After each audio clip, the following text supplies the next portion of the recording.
Heni, kami persilahkan.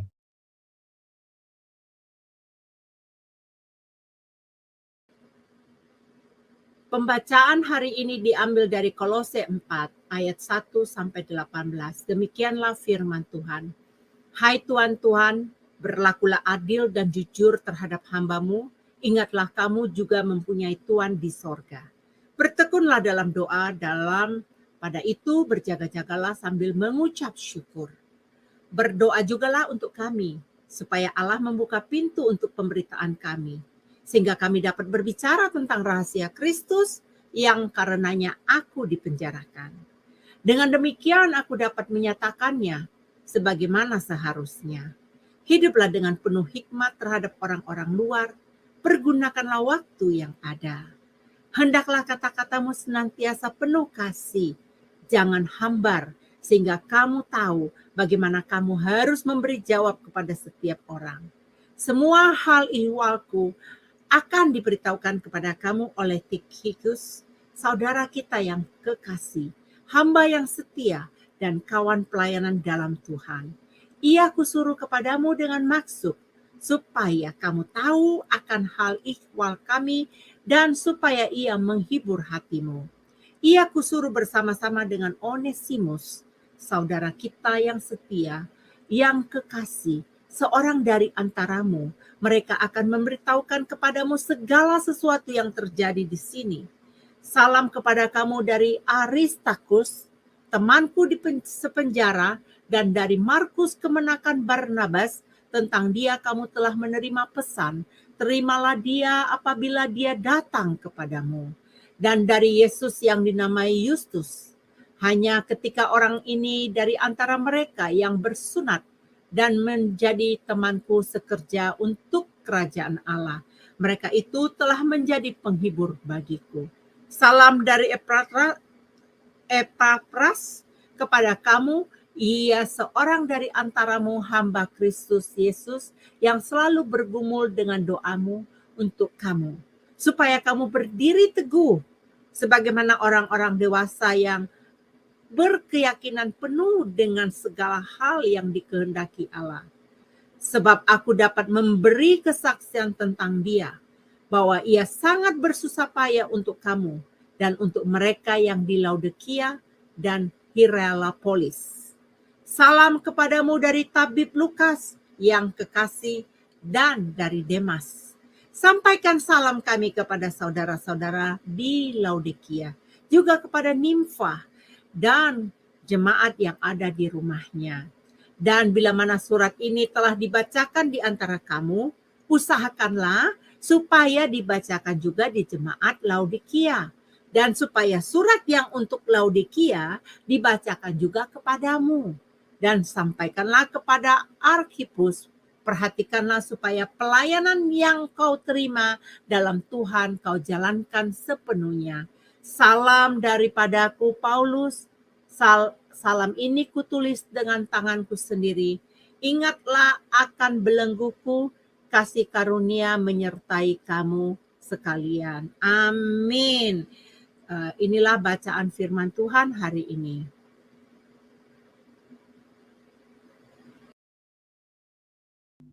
Amin. Terima kasih Bu Heni telah membacakan firman Tuhan. Baiklah Bapak Ibu, kita akan merenungkan selama 1 menit untuk memperoleh rema-rema dari firman yang telah dibacakan dan kita telah mendengarkan. Untuk itu kami persilahkan. Amin. Selanjutnya serung firman atau renungan pagi hari ini dari Injil Kolose pasal yang keempat akan dibawakan oleh Bu Heni dari Amerika. Kami persilahkan. Selamat pagi ya, ibu-ibu yang dikasihi, bapak-bapak yang dikasihi dalam Tuhan, ya puji syukur kita panjatkan kepada Tuhan. Kita bisa bersekutu di pagi hari ini merenungkan firman Tuhan kembali. Mari saudara-saudaraku, saya mau mengajak kita berdoa terlebih dahulu. Bapak Surgawi, selamat pagi untuk Bapak di sorga yang berada dari Indonesia, bahkan saya di Amerika ini, Bapak menyapamu dengan kasih anugerah yang Tuhan berikan dalam kehidupan. Bapak, kami bersyukur kalau tiap hari kami diberikan kesempatan untuk menikmati kehidupan ini. Hari ini renungan firman Tuhan dari Kolose 4, biarlah kami bisa menjadi pelaku-pelaku firman.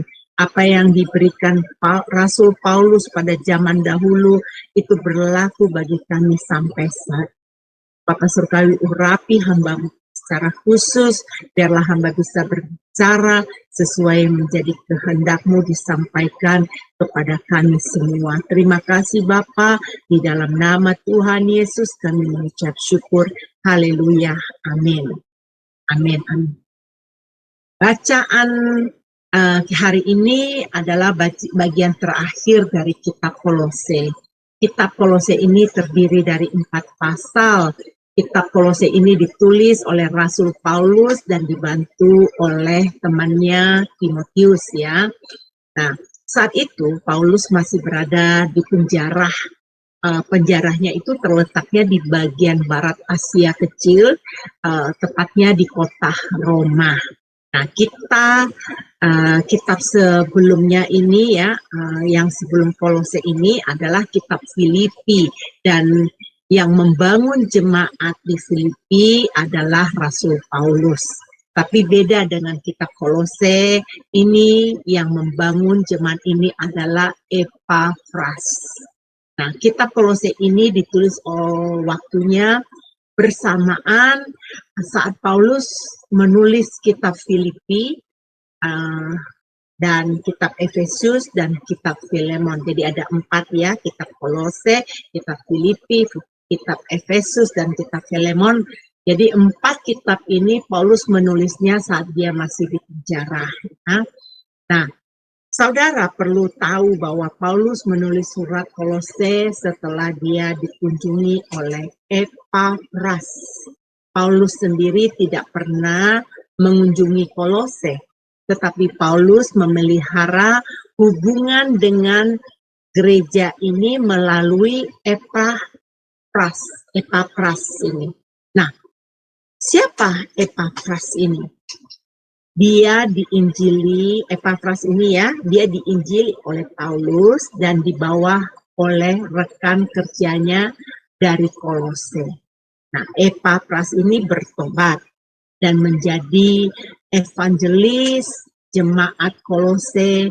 Epafras telah menjadi pemimpin dalam gereja Kolose, mengadakan perjalanan untuk mengunjungi Paulus untuk memberitakan tentang situasi di Kolose. Epafras yang datang memberi kabar kepada Paulus bahwa jemaat Kolose sedang jatuh kepada kemunduran, masalah yang sangat serius dalam kekhilafan menjalani iman kekristenan.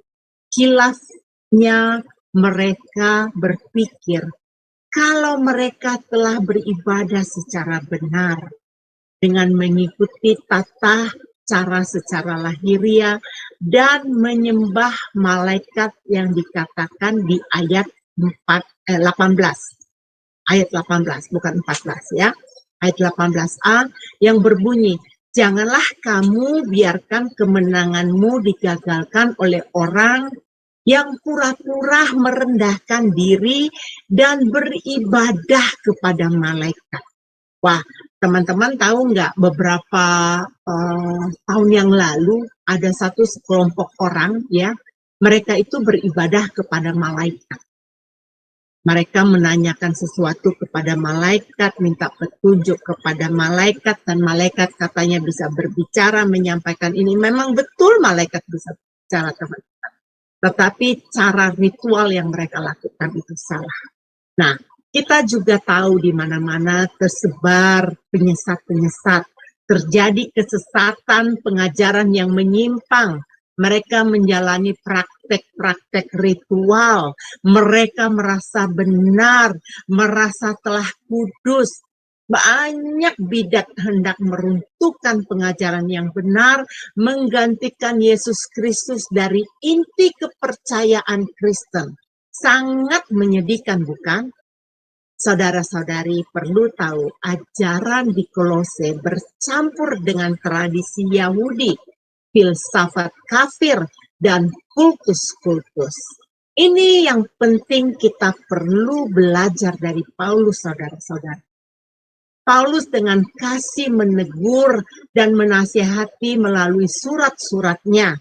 Paulus mengoreksi mereka dan mengajarkan bahwa keselamatan itu datang melalui iman penebusan melalui siapa? Melalui Yesus Kristus. Setelah menyimak isi surat Kolose ini, saya suka sekali. Kitab Kolose merupakan pengajaran mengenai etika, yang mengajarkan tentang etika di setiap area kehidupan orang Kristen. Paulus membahas soal kehidupan pribadi, soal kehidupan keluarga rumah tangga, dari soal pekerjaan, dari soal pergaulan, dan cara kita memperlakukan orang lain. Tema utama surat Kolose ini mengenai Tuhan sebagai otoritas tertinggi kita, dan Yesus Kristus sebagai pegangan utama kita dalam segala aspek kehidupan. Saya suka cara Paulus menentang ajaran-ajaran ajaran-ajaran palsu di Kolose ini ya. Jadi keberanian Paulus itu aku suka sekali. Dan aku sukanya dari Paulus itu, dia tuh cerdas, cermat gitu loh, peka membaca situasi ya. Nah, Paulus dengan berani menekankan keilahian misi keselamatan dan kemegahan Yesus Kristus. Dia mengajarkan Kristus adalah rupa persis Allah Bapa, Sang Pencipta, kepala gereja yang pertama dibangkitkan. Kristus Sang Penebus, Kristus kepala semua pemerintah dan penguasa. 2 hari yang lalu kita akan membaca di kitab Kolose 2. Nah, di Kolose 2 ayat 10 itu dikatakan begini, supaya dalam nama Yesus bertekuk lutut segala yang ada di langit dan yang ada di atas bumi dan yang ada di bawah bumi.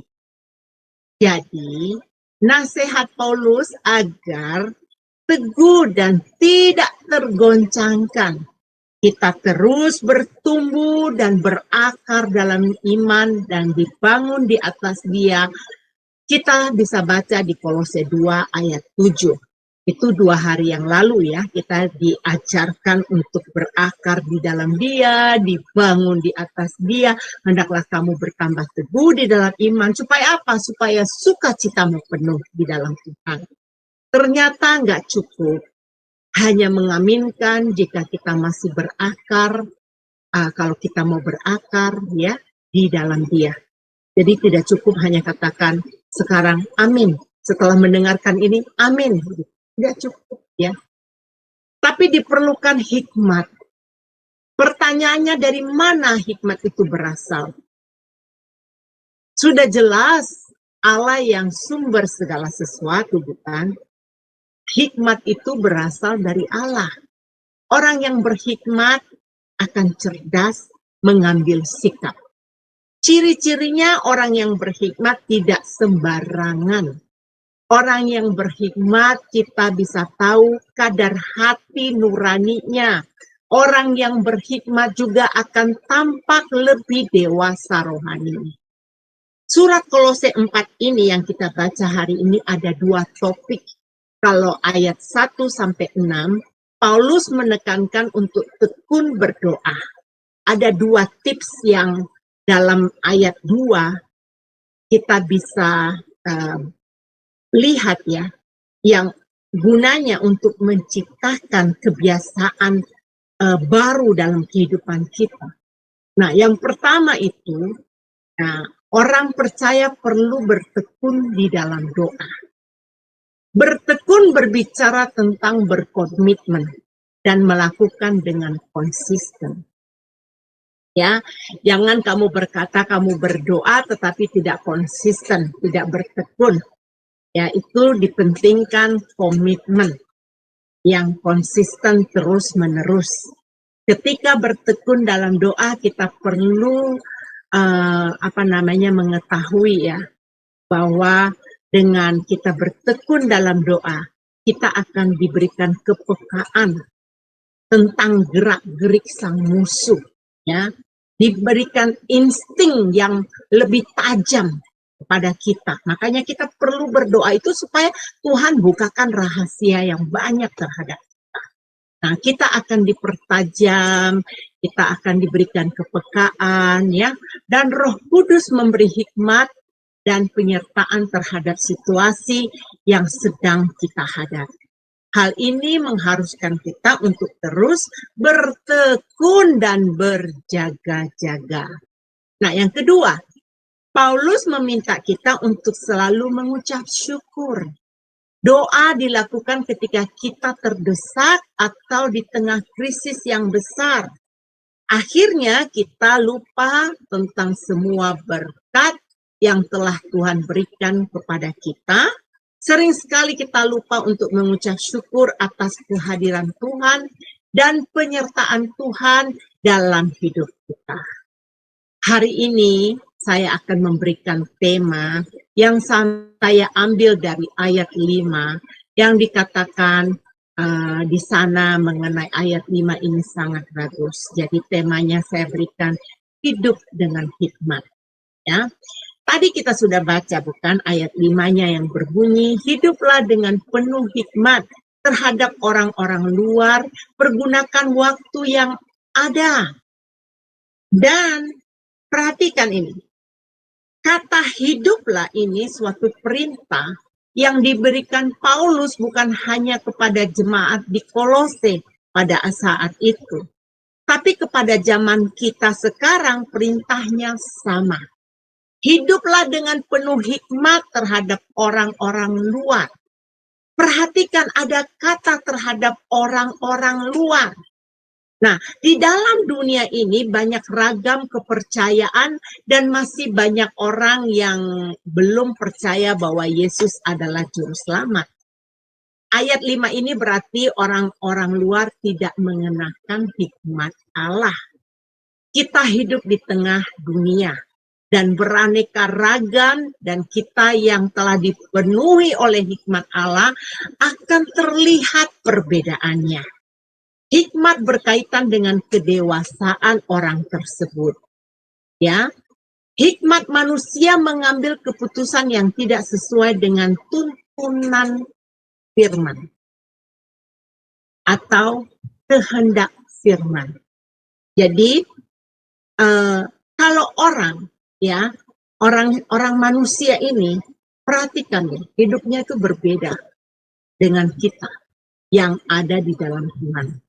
Baik, bukan dulu kita ya, maaf, saya ralat. Bagi orang-orang yang mentaati kebenaran firman, dia akan diberikan hikmat, ya. Jadi hikmat manusia ini mengambil keputusan yang tidak sesuai dengan tuntutan firman.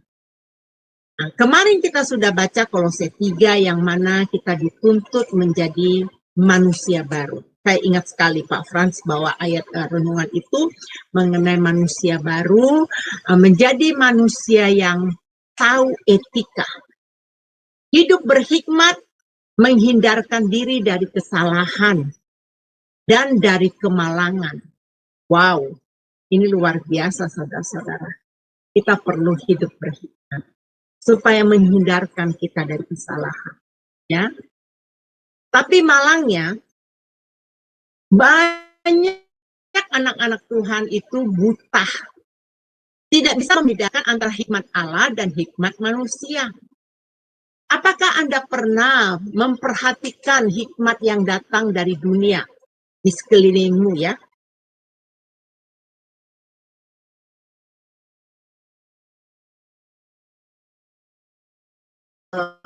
kehidupan yang tidak sesuai dengan barometer firman. Ya. Nah, hidup mereka tidak diwarnai dengan kebenaran Allah. Dan condong hikmat jenis yang seperti ini menyakiti perasaan orang lain, menyakiti hati orang lain. Sangat berbeda dengan hikmat Allah yang membawa kedamaian dan sukacita. Untuk kita terhindar dari kesalahan dan lain-lain ya, perlu sekali kita mengenakan hikmat Allah ini. Karena hikmat yang benar akan memahami dan mengenal kehendak Allah.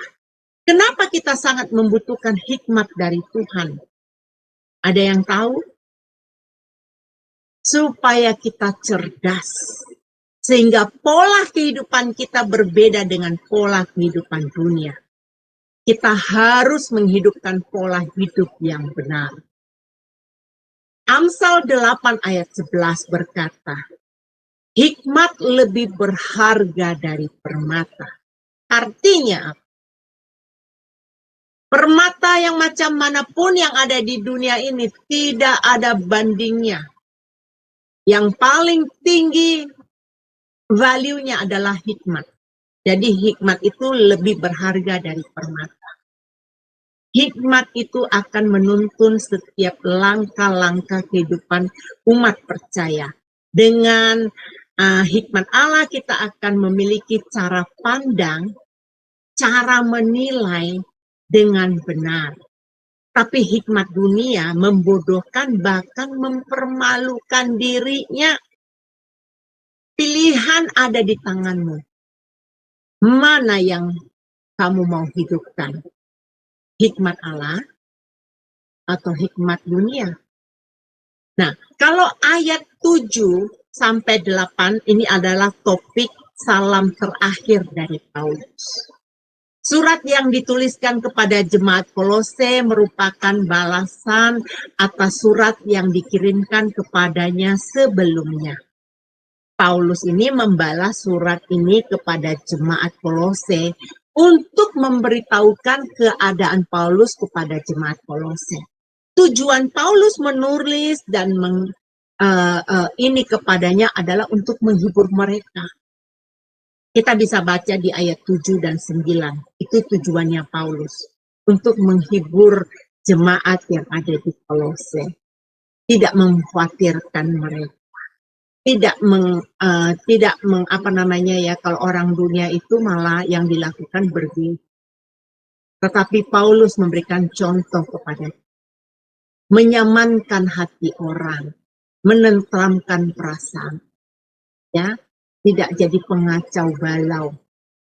Tetapi Paulus ini begitu dia di penjara, dia memikirkan keadaan hidup mereka. Dia mengatakan, tenang, saya ini nggak ada apa-apa. Bahkan dia memberikan penghiburan kepada mereka yang ada di Kolose. Nah, kalau di ayat 10 sampai 18, Paulus meminta menyampaikan salam dari kawan-kawan yang diam bersama kepada jemaat Kolose. Paulus sedang mengajarkan jemaat saling berbagi dan saling menerima, bahkan saling mengisi, ya. Paulus sedang mengembangkan persaudaraan Kristiani. Pertumbuhan rohani umat Kristen sangat penting di mata Allah. Saudara, kitab surat Kolose ini ditulis dengan maksud yang sangat jelas untuk melawan ajaran sesat yang sedang marak saat itu di Kolose. Yang tentu saja akan membahayakan eksistensi gereja. Inilah respon Paulus sedang berurusan dengan ajaran sesat. Paulus kembali harus melawan ajakan menyunatkan diri dan tunduk kepada tradisi-tradisi lainnya. Ya, katanya ajaran ini Paulus harus melawan, harus dilawan, kata Paulus. Karena ajaran ini tidak benar. Ajaran sesat ini lahir dari kalangan Yahudi Gnostik, gabungan Yahudi asketis ya, dan kaum filsuf Yunani. Paulus dengan gamblang menjelaskan tentang keilahian Kristus. Di antara mereka saat itu masih ada tuntutan untuk menyunatkan diri, terutama di kalangan orang Kristen Yahudi. Paulus melawan ajaran sesat dengan menyatakan kalau sunat tidak diperlukan lagi karena Kristus telah datang. Yang penting adalah sunat hati, bukan sunat daging. Semua ritual di hukum Taurat tidak lagi diperlukan. Jemaat Kolose dinasihati oleh Paulus agar berhati-hati dengan pengajaran palsu. Paulus benar-benar tahu dan untuk memahami Injil sangat penting.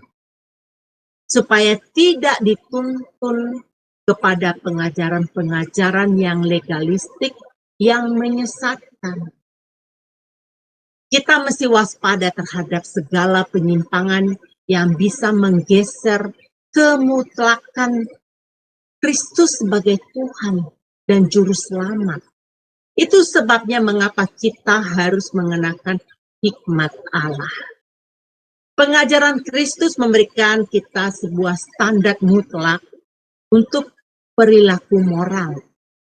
Beda dengan perbuatan baik dari astrologi, okkultisme, dan horoskop, tidak bisa menyatakan jalannya Tuhan.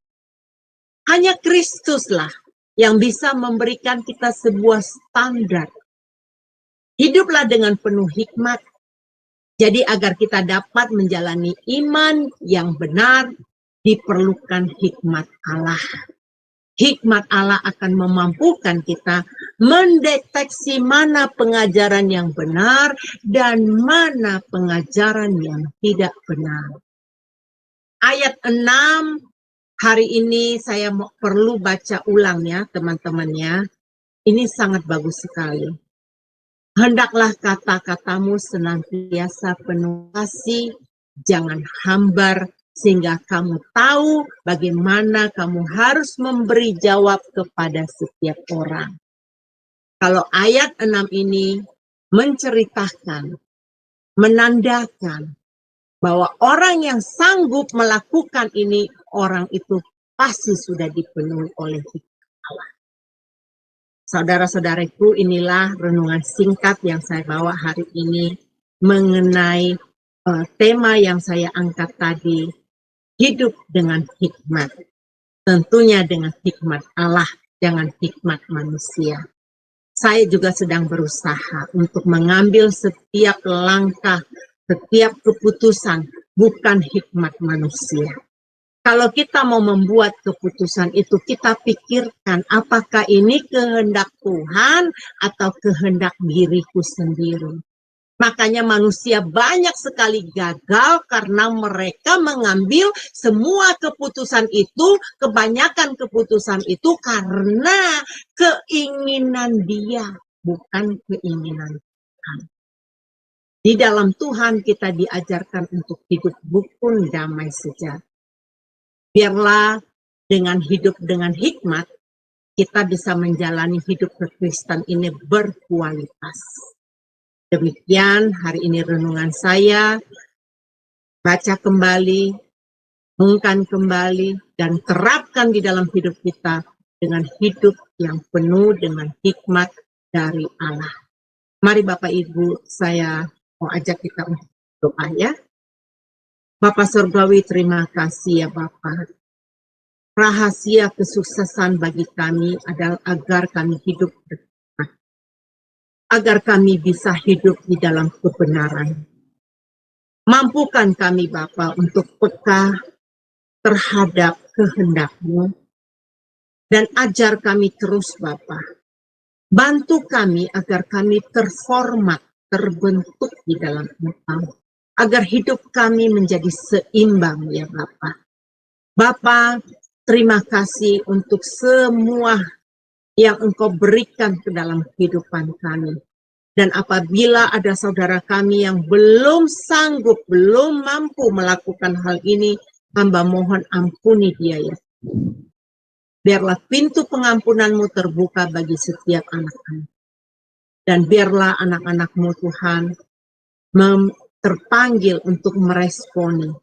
Untuk setiap jalan kehidupan mereka, mereka mengambil setiap langkah-langkah hanya keputusan yang dari Engkau. Bapa Surgawi, terima kasih, dan di dalam nama Yesus kami percaya, kami menerima berkat-berkat-Mu. Amin. Tuhan menghadapkan wajahnya kepada kita dan memberi kita damai sejahtera. Tuhan akan memampukan kita menjadi pelaku-pelaku firman. Kasih karunia Yesus dan kasih Allah Bapa dengan persekutuan Roh Kudus sampai pada akhir zaman. Amin. Amin. Baiklah Bapak Ibu saudara-saudariku yang terkasih, terima kasih banyak atas kebersamaan kita di dalam ibadah pagi, memberkati kita semua. Amin.